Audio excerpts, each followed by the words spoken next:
evening, gents. Thank you very much for coming. It's going to be a fantastic evening here at La Mamela. We are very happy to be at La Mamela because it's a classic of Gibraltar gastronomy. They're going to showcase the kitchen, the dishes, fantastic meals, and I'm going to pair those dishes with some of our wines. So we hope you enjoy the evening. So we're going to start with a sparkling wine, which is a perfect way to start a meal, to start an evening. And in this case, we're going to start with a cava. A cava, which is a cava reserva, which means it's been aged in bottle on this lease for at least 15 months. But this is a very particular cava. It's from the winery is Vilarnau, very close to the city of Barcelona. This one in particular is 100% Xarel·lo, which is a very aromatic grape, a grape that produces wines with quite a high acidity, so it tends to age very well. And that's what they've done here. They've recovered an old tradition of Catalan farmhouses, of what they call masias, and it's aging the wines in chestnut barrels. So instead of using oak for the barrels, they use chestnut.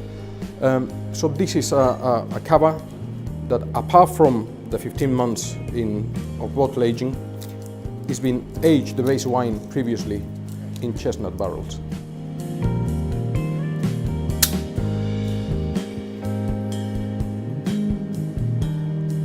You can see already in the color that this has some barrel aging. It's normally cava is very pale in color. This has a beautiful golden color.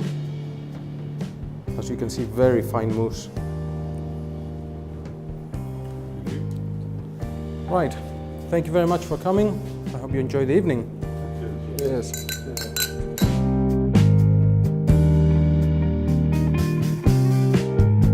Right, Javier. So we are here in the kitchen at La Mamela with Javier Domínguez, the head chef of La Mamela, who's preparing for us this festive dinner. And so at the moment he started with a canapé and a mousse bouche.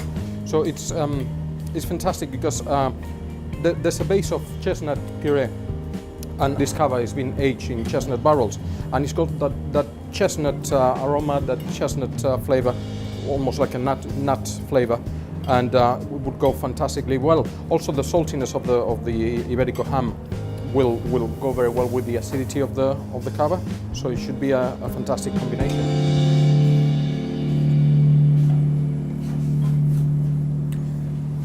So, Javier. Vamos con la bouillabaisse.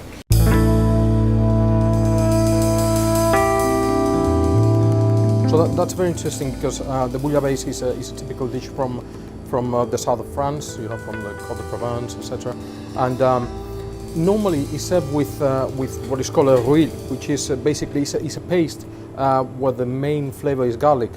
And here the chef, what he's preparing is some pearls of black garlic. Black garlic has notes, aromas of truffle, of licorice, that will go really, really well with the seafood.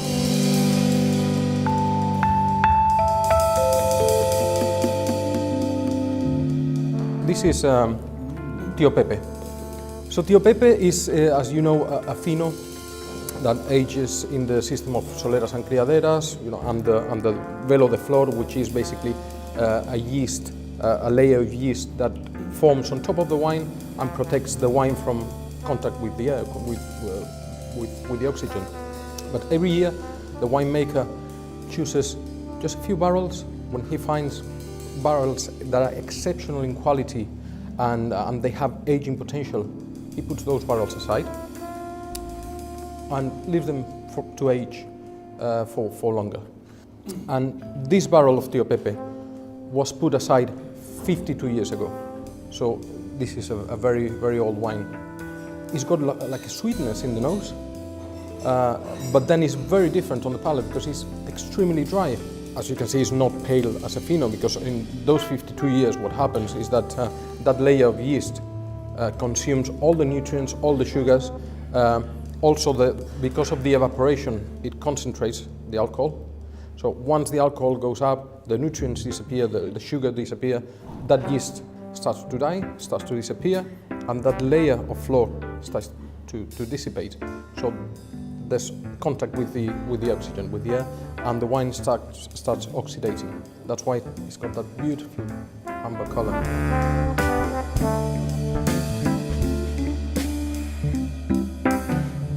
So what Javier is preparing now is red snapper, which is a very delicate fish. Will be served with a vichyssoise with scallions, with one particular type of scallions that I believe they've imported from Catalonia, which is calçots. It's a very particular kind of scallion of onion, and it will be served with asparagus as well. So we will need a white wine that will go perfectly well with a delicate fish like the red snapper, but also a wine with quite an aromatic white wine, because we've got things like the asparagus, the spring onion. So you need a bit of aromas there, a bit of flavors.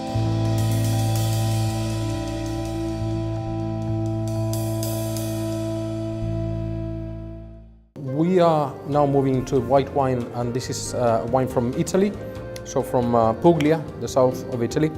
And this is a classical wine, and notice that I didn't say classic, I said classical, because this is a wine from the grape variety Fiano, and Fiano is the grape variety that was very popular in ancient Rome.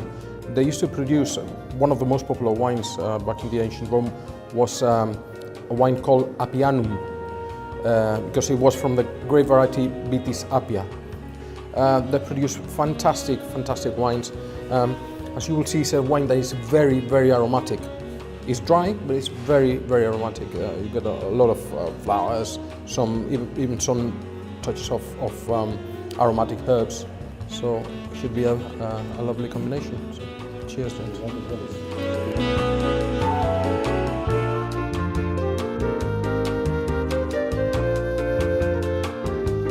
This dish is very interesting because what the chef's done here is almost like a reinterpretation of two classic Christmas dishes. So you got the Christmas turkey, obviously, and what they've done is the stuffing.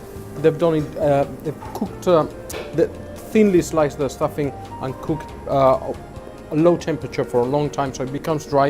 It becomes almost like a biscuit. But then it's got a base of mushrooms here, which is almost like a hint to another classic Christmas dish, which is the Wellington.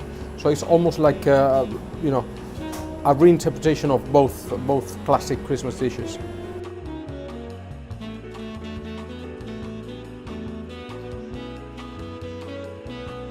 We're having a Pinot Noir from Burgundy, so where Pinot Noir comes from, and because we are having turkey now, and turkey is a very lean meat, we needed a red wine that with a light medium body.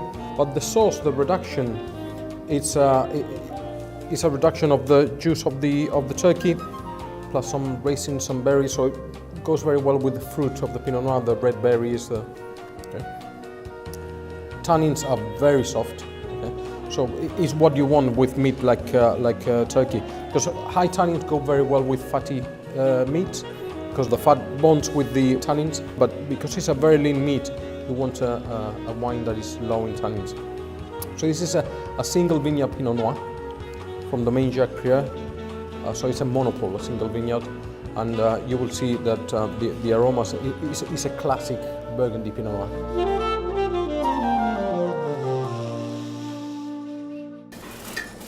Right, so what Javier is preparing now is a fillet of lamb, which is wrapped in spinach with just a touch of pastis, French pastis, and is served with a reduction of red wine and red fruit. We're going to serve this with Ribera del Duero, and a full-bodied red. It's going to be very well with it's going to go very well with the red meat.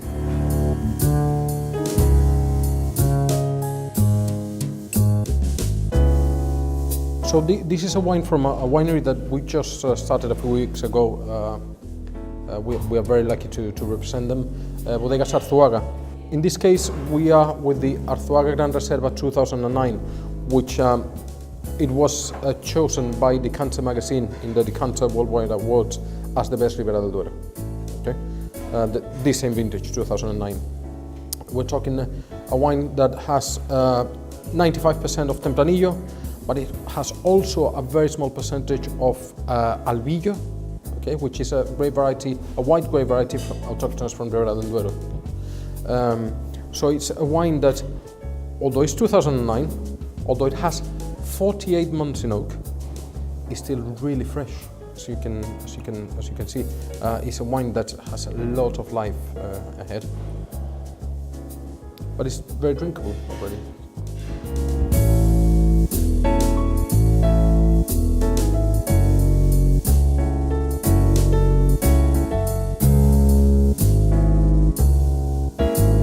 So basically what Javier is preparing is a base of hazelnut crumble with a touch of cocoa, and then he's gonna pour some manchego cheese foam, okay, as you can see here. So it would be an interesting contrast because manchego cheese is quite pungent, but also, as well as the manchego cheese foam, he's going to put also some cream cheese foam as well, and then topped with orange blossom honey. So I think the contrast of the manchego cheese and the honey is going to be fantastic. It's going to go very, very well with the pudding wine that we're going to serve, because that sharpness of the manchego cheese with the sweetness of the wine. Imagine Port and Stilton, so it's the same concept.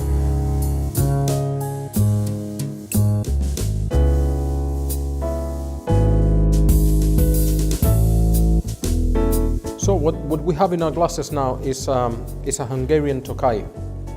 It became very popular because of the monarchies in Europe. They all wanted Tokaj. It was the favorite wine. And Tokaj is a wine from Hungary and produces wines which are very rich, wines that can last for a long time, okay, many years. And they have the characteristics of botrytis. So, like the Sauternes, for example, you get the honey, you get the apricot, dried apricot aromas. It's beautiful.